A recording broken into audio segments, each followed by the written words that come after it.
Hey there, welcome back to the Leading Yourself podcast. I'm so grateful you're here today, whether you're out for a walk, doing dishes, commuting, or just taking a quiet moment for yourself. We just wrap up another month, and I want to talk to you about something that I've come to truly treasure. It's subtle but so powerful. You see, there's this shift that happens at the end of a month, and if we're not paying attention, it's easy to miss it. Life gets busy, emails, meetings, laundry, routines, and before we know it, we're flipping the calendar again. But over the years, I've learned to see the end of the month as a checkpoint, as a pause to reflect not just on what I've done, but on who I'm becoming. So today, I want to talk to you about the 5 simple practices that I do at the end of every month to feel more grounded, more aligned, and more intentional. These aren't complicated, they don't take hours, but they've become a rhythm that keeps me connected to what matters most. Let's dive in.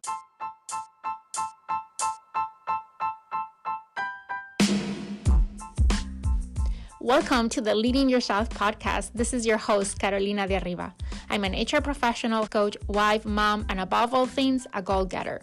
In this podcast, we're going to be digging into all things leadership, professional and career development, habits, and relationships. This is a podcast for those who want to become the best version of themselves, those who have big dreams and are willing to embrace the journey and put in the work to achieve them. My goal is to share with you the tools, tips, and tricks to help you in your journey. So let's dig into today's episode. We just entered the month of August. It's crazy to think that it's already August. And this past weekend was the end of a month, July. And at the end of every month, I love to take some time to do some reflection. And I love it when the end of the month, it's at the end of a week, because that gives me the weekend to be even more intentional about this practice that I'm going to share with you. It's kind of like 5 powerful end of the month rituals that I've made part of my monthly rhythm. They're very simple. They don't take hours, but I love to do them on a weekend. So I just went through this and I want to walk you through what these things are. So let's dive in. The first one is to celebrate progress and not just productivity.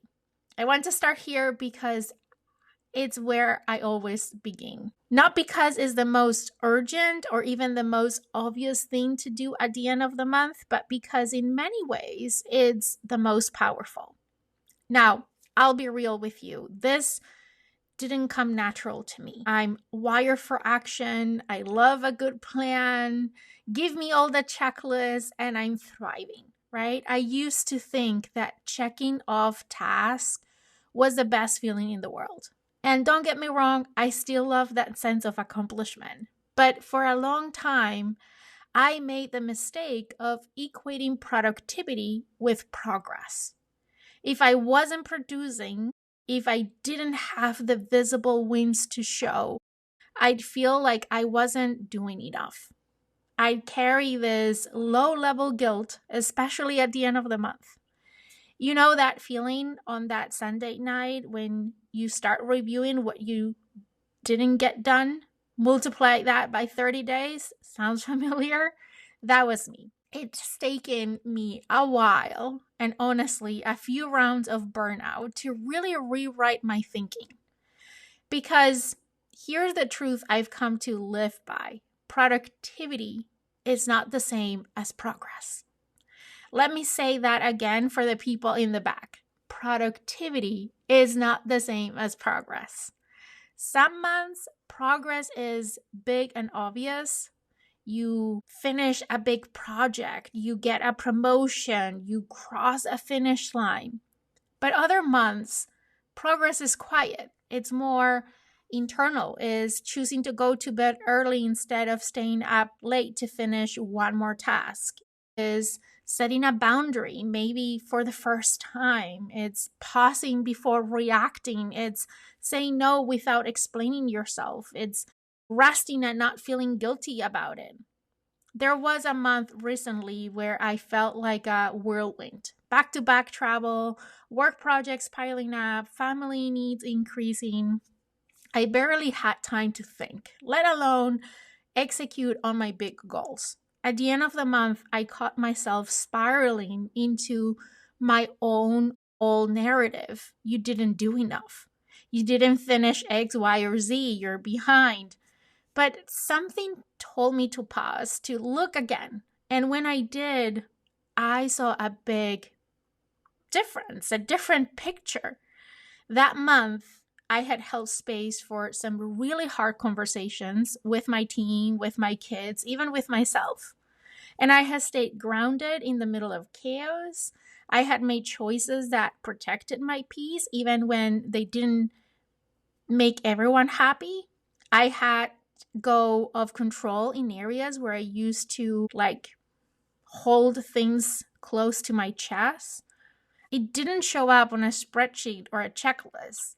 It didn't make it to an Instagram story, but it was deep and meaningful growth. That, my friend, that was progress. So now, before I launch into planning mode for the new month, I pause and I reflect every single time. I ask myself multiple questions like, what am I proud of personally and professionally? What have been my wins this month? That's how I like to call them. What are my wins this month? Where did I stretch myself? What did I show up for? Even when it was uncomfortable or hard. Where did I act in alignment with my values, even if no one else saw it? Sometimes I jot this down in my journal. Sometimes what I like to do is I voice note it on a walk. Like I will go on a walk and I start doing the reflection as I'm walking, and I'm recording it on my phone, literally as if I was recording a podcast. And sometimes I even will text it to a friend. I do this with my growth community every single Sunday. And then at the end of every month, as I am doing this myself, I send them a text and I'm like, what were your wins this week? What were your wins this month? What are you most proud of this month? Because here's what I've learned. When you don't see your progress, you carry this heaviness into the next month. This belief that we're already behind, that we didn't do enough, that we have to make up for the lost time. You know what I mean? But when we name and we claim all the ways that we did grow, we shift the energy entirely. We lead ourselves with more self-compassion, with more clarity, and with momentum. So here's a practice that I love, and I would love for you to try it too. This month, or right now, as if you're listening this as it goes out, it's just the beginning of the month. So you still can do this for the previous month, or whenever you're listening to this, do this either at the end of a week or at the end of any month, and write down 5 wins for that week or that month. Today, we're talking in the context of a monthly review. So at the end of the month, you would ask yourself, what have been 5 wins that I've had? 1 personal, 1 professional, 1 relational, 1 emotional, and 1 that almost went unnoticed. That last one is my favorite. It might be the moment that you choose kindness instead of criticism. The time that you step away from your phone to be present with your kids, or the tiny habit you stuck with, even if no one else noticed. Those unseen wins, they are huge. They are foundational. So often we think we have to wait for the big milestone to feel proud of ourselves. But what if pride didn't came from performance? What if it came from presence, from alignment, from the quiet ways you're becoming more of who you want to be? Here's what I want you to remember. Progress doesn't have to be loud. In fact, the quietest shift often create the most powerful change. So before you dive into your next goal, before you make the list, the color code planner, you fill out your calendar with the plan, take a moment, pause, look back and celebrate the progress you've already made, because you're not standing still. You're becoming, you're growing, you're leading yourself and others in quiet and courageous ways. And that is worth honoring. All right, let's move on to the next one, which is one of the most transformational parts of my end of month ritual. It's simple, but it has truly changed the way that I lead, not just others, but also myself. I call it extracting the lessons. Now, I don't know if you're anything like me, but for a long time, I used to close out each month by looking at everything that I didn't do, the goals that didn't get met, the workouts I skipped, the habits I broke, the to-do list items that got carried over again and again. I'd get to the end of the month, and instead of feeling proud or reflective, I'd go straight into self-judgment mode. Next month will be different, I'll tell myself. That magical motivation would suddenly appear on the first of the month. But here's something that has been a true game changer for me. Growth doesn't come from judgment. It comes from curiosity. When I started approaching the end of the month review with curiosity, not with shame, everything shifted. Instead of beating myself up, I started asking better questions like, what did this month teach me? What worked really well this month? What didn't go as planned and why? Was it a strategy issue, a time issue, an energy issue? You see, when you reflect, you stop reacting to surface level results and you start identifying patterns. And that's when real growth happens. Let me give you an example. Last month, I hit a wall. At first, I couldn't quite put my finger on it. I just felt off, drained, disconnected, like I was going through the motions. So when I sat down to reflect, I didn't focus on my incomplete task or my metrics. Instead, I asked myself those leadership questions, right? And what came up was clear. I had overcommitted. I had said yes to too many things, some exciting, some important, but all of it piled up. And when I do that, I disconnect from myself, from my family, from my creativity. That awareness, that wasn't a failure. That was feedback. That was leadership intelligence. So now going into this new month, I'm adjusting. I'm being more intentional with my calendar. I'm creating more space to breathe, and I feel more aligned because of it. This is why extracting the lessons matter. When you skip this step, you risk repeating the same cycle over and over.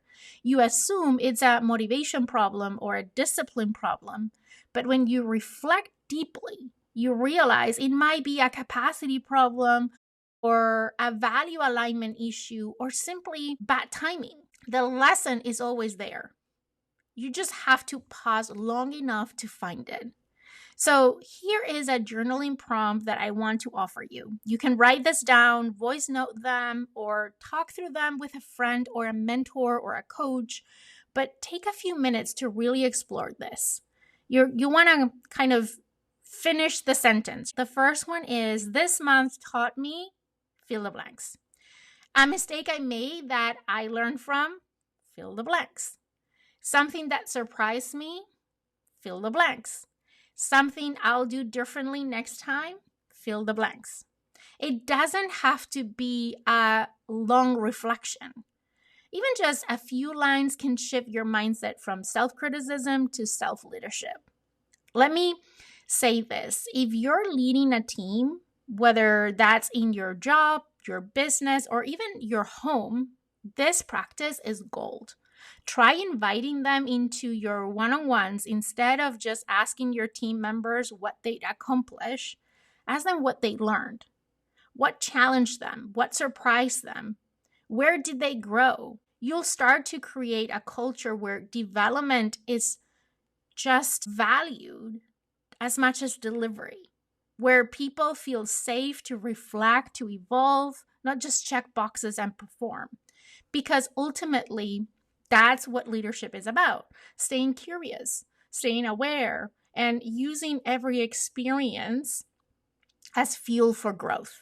So before you jump ahead to the next set of goals, the new planner, endless to-do list, once again, pause. Ask yourself what this month was there to teach me. And listen closely because the lessons are there and they might hold the key to your next breakthrough. Hey friend, quick pause because I've got something really exciting to share with you. Thrive is back. That's right. Thrive 2025 is happening this September 8th through the 12th, and you're officially invited. If you've been craving to boost your clarity, confidence, and energy to finish the year strong, this is your moment. Thrive started as a way to celebrate my birthday during the pandemic, and now it's become a tradition. 5 days of powerful conversations, inspirations, and real tools to help you elevate every area of your life. That's our theme this year, Elevate, because you're not here to play small. We've got an incredible lineup of speakers, and yes, I'll be teaching too, and you can join for just $1. Yes, $1 gives you live access to the 5 days, and we have other ticket options with replays and workbooks and VIP perks. So head to the link on the description of this podcast episode to grab your spot before it fills up. I can't wait to see you at Thrive 2025. The next practice is one of the most important leadership skills that I've developed, especially when it comes to leading myself. And that is the ability to zoom out. Because here's what happens when we don't. We get caught up in the weeds, the busyness, the pinging notifications, the deadlines, the recurring meetings, the school pickups, the grocery runs. All things start to blur together. And then suddenly we look up and realize we've been going through the motions. We've been checking the boxes, but we're no longer connected to the why. We've drifted. And honestly, that drift doesn't always feel dramatic. Sometimes it's subtle. It sneaks up slowly. You're doing good work, you're staying busy, maybe even accomplishing things, but you start to feel off, disconnected, like something missing, but you can't quite name it. That's why I've built a simple but powerful, I call it alignment check, into the end of the month ritual. Each month, I pause and I ask myself, am I still moving towards the life that I want? Are my goals aligned with my values? Have I drifted? And if so, where? Now, I want to be clear. This is not about guilt or self-judgment. This is about realignment. It's like when you're driving a car and realize we're just slightly out of your lane. You don't yell at yourself or panic. You just gently correct. That's all that it is. A check-in, a recentering. Let me share something a little bit personal. Earlier in my career, I was doing all the right things: promotions, high performance reviews, exciting opportunities. From the outside, it looked like success, but on the inside, I started to feel disconnected. Like I was building someone else's version of success. I was checking all the boxes, but I was drifting from the woman I actually wanted to be. That experience changed how I think about alignment, because achievement without alignment doesn't feel fulfilling. It feels empty. So now every single month, I revisit not just my goals, but my vision. And one of my favorite ways to do this, I literally go back to my annual vision board. I have it as the desktop of my computer. So actually I see it every day, but a lot of times I see it, but I don't look at it or pay attention to it. But once a month, I really pay attention to it. And at the end of the month, I spend a few quiet minutes just looking at it, image by image, word by word. And I ask myself, am I living in alignment with this vision? What parts of this still deeply resonate with me? And what parts no longer feel true or maybe need to evolve? It's such a grounding moment. Sometimes I realize I've made more progress than I thought. Other times I see that I've drifted. And that's okay because once I see it, I can re-choose, right? Course correct. I can recommit or completely revise because that's what I believe. Goals are not contracts, they're tools. They're not set in stone, they're meant to evolve as we evolve. And that's part of growth too. So I want to invite you to do the same this month. Just take a few minutes and ask yourself, what does success mean to me this month? Not last month, not 5 years ago, this month. And what kind of person do I want to be 30 days from now? And the last question, what's one small doable step I can take next month to move in that direction? Remember, you don't need a new vision board to reconnect. You just need a pause, a moment to remember who you are, what matters to you, and where you're going. And listen, if your answers have changed since January, that's not a failure. That's growth. You're allowed to change. You're allowed to update your vision. You're allowed to evolve how you define success. This kind of monthly alignment checking is what keeps your work, your leadership, and your life rooted in intention. It helps you lead yourself with clarity and conviction, even when life feels messy or uncertain. So, as you wrap up the month, I encourage you, don't just plan the next steps. You heard me say this before, but now reconnect with the bigger picture. Because when you're clear on where you're going, the how becomes so much easier to figure out. Okay, let's move on to practice number 4. Let's talk about space. Not the outer space kind, although sometimes I feel like I could use a rocket ship to escape the noise of daily life. But jokes aside, I'm talking about the kind of space that allows us to breathe, to think, to move, to lead with clarity. Because here's the thing. Clutter, whether it's physical, digital, or mental, creates noise. And that noise, it drowns out what really matters. It steals our focus. It scatters our energy. It slows down our momentum. That's why at the end of every month, I make it a priority to clear space intentionally. And I treat it like a leadership practice. This isn't about tidying up. This is about protecting your capacity, reclaiming your energy, making room for what's next. So let's start with the physical space. For me, that usually looks like heading into my office or workspace and cleaning off my desk. I put away notebooks that I'm no longer using.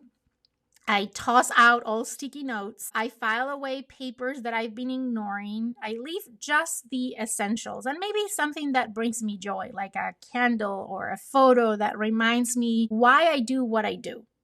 It's a small reset, but it shifts everything. Because when I sit down to work on the first of the month, I'm not staring at visual chaos. I'm entering a space that's calm and intentional that invites to clarity.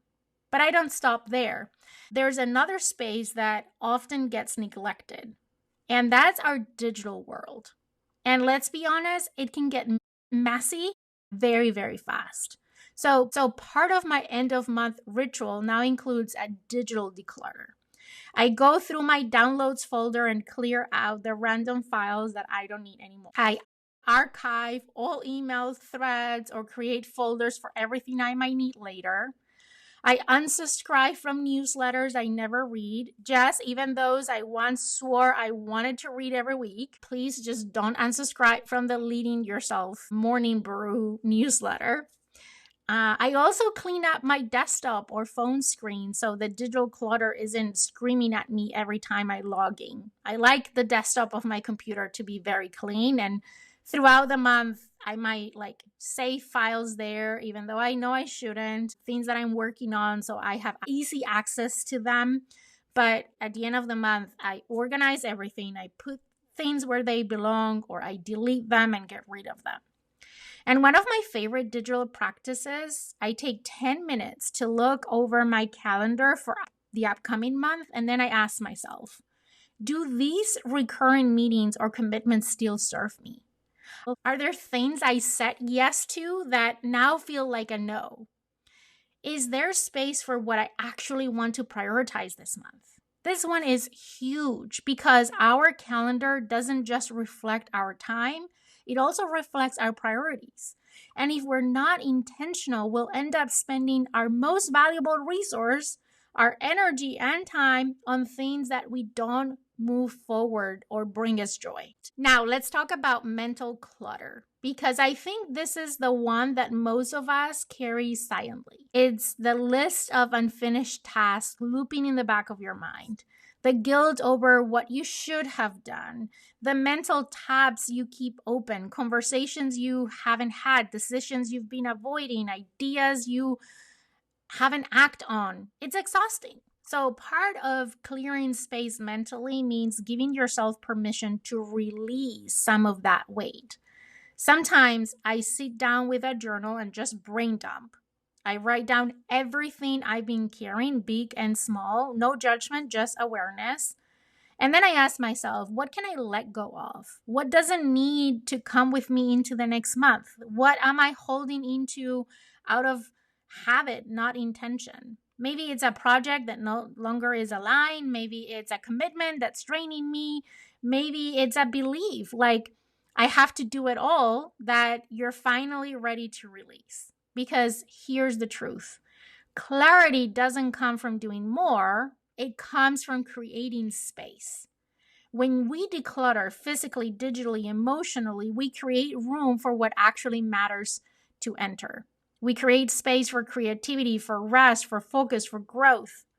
So here's your mini challenge for this week. I want you to pick one area to clear. It can be your inbox, your desk, your calendar, your download folder, your emotional to-do list, just one. Just one. And then ask yourself, what am I ready to release? What kind of space do I want to create in the place of this thing?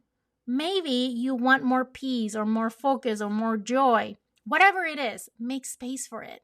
And remember, this doesn't have to be a massive overhaul. One small reset can spark a ripple effect. Because when your environment, physically, digitally, and mentally is clear, you show up differently, you lead differently, you leave differently. So before the new month, take a moment to make space. Your future self will thank you for it. Okay, let's wrap it up with something that has become one of my favorite rituals, one that brings me back to center again and again. And that is to set grounding intentions for the new month. At the start of every month, I pause and I ask myself one simple but powerful question. How do I want to show up this month? Not what do I want to accomplish, or how many goals can I cramp into 30 days, but who do I want to be? You see, I don't just set goals at the beginning of the year and hope they carry me through. I see the year as a book with 12 chapters, and every month I get to write a new one.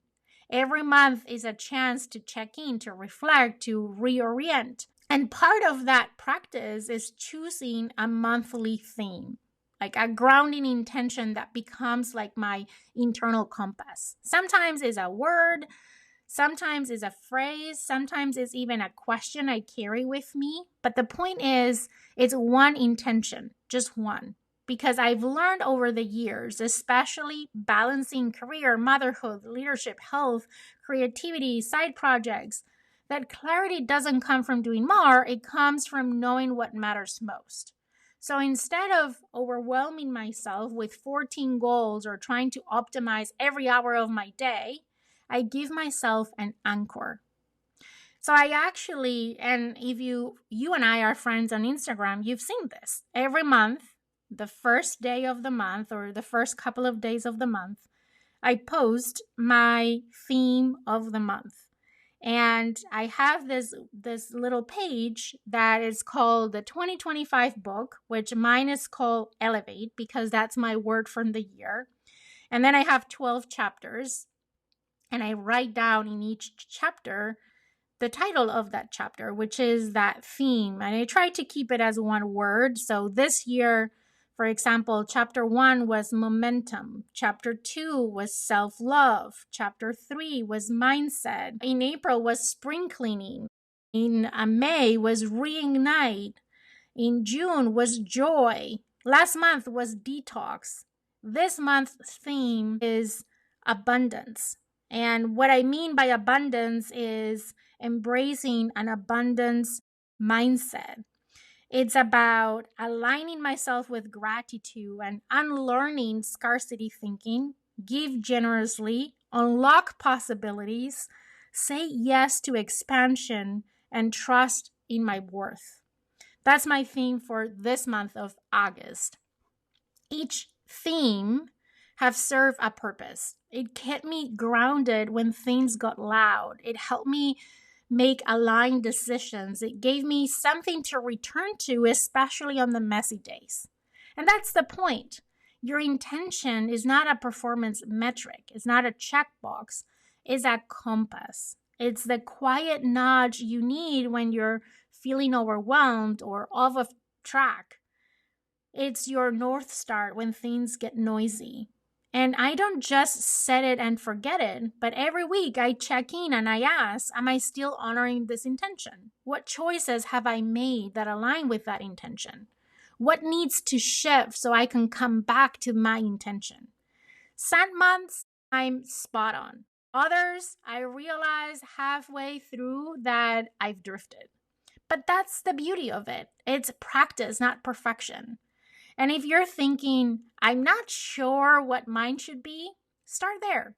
Try a prompt. This month, I want to lead with fill the blanks. Let whatever comes to mind come. Don't overthink it. It might be compassion, focus, grace, boldness, consistency, joy, trust, momentum, growth. It can be as simple or layered as you want it to be. And if nothing comes right away, sit with the question. Let it simmer. You'll know when something clicks. And once it does, write it down.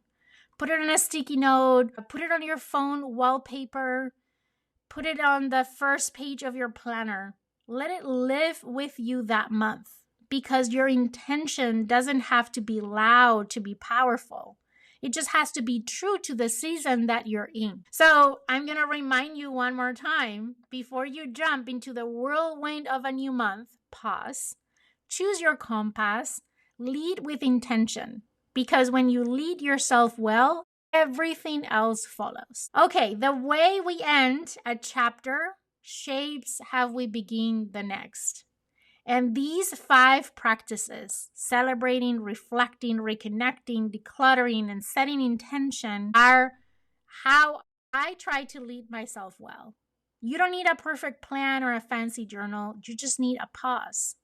So as we step into this month, I invite you to take that pause, whether it's a 10-minute walk, a journal moment, or simply a deep breath and a reset.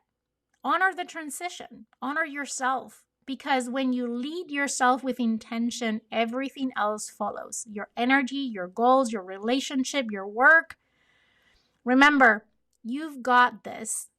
And if this resonated with you, consider making this part of your monthly rhythm. And hey, if you want to share your wins or your intentions for the new month with me, send me a DM. Whether it's on LinkedIn, on Instagram, or send me an email. I would love to celebrate with you. Until next time, keep leading yourself. Okay, my friend, that's all I've got for you today. But before you go, 2 quick reminders. Number 1, if we're not already friends on Instagram, let's get connected. You can find me as Leading Yourself Podcast. Number 2, make sure you're subscribed to the podcast so you never miss an episode. Thank you so much for joining me today. I am incredibly grateful that you're in this journey with me. I want to leave you with one last thought. I want to remind you that you're destined for more and that every step that you take brings you closer to becoming that best version of yourself.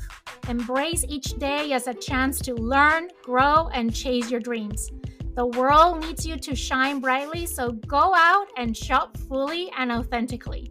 Take care, and I'll see you next time.